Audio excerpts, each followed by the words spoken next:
Hey guys, welcome to YouTube channel. Nagawa tayo ngayon ng Learn Colors Part 16. Ang manonood sa Bicol ay madalang.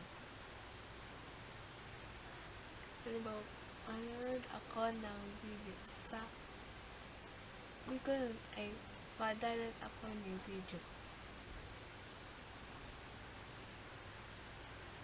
Ang gagawa sa Bicol ay mag-ibo.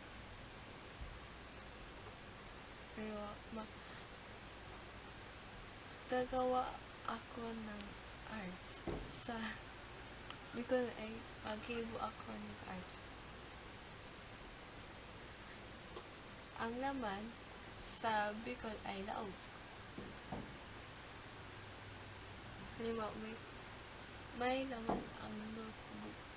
Sa Bicol ay may laog ang notebook.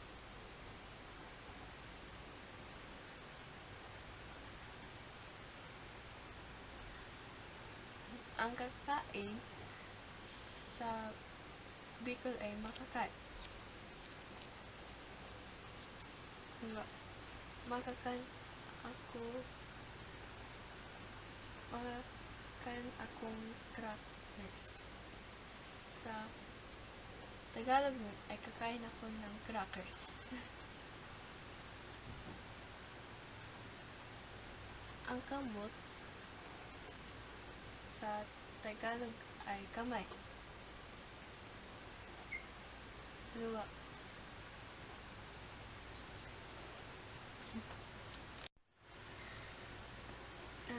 Ginagamit ko ang kamay sa pagsulat. Sa Bicol ay ginagamit ko ang kamot sa pagsurat. Ang magkanta sa Tagalog ay kumanta. Magayon ka magkanta. Sa Tagalog ay maganda ka kumanta. And thanks for watching. If you like this video, give thumbs up and don't forget to subscribe to my channel. See you guys in the next video. Bye.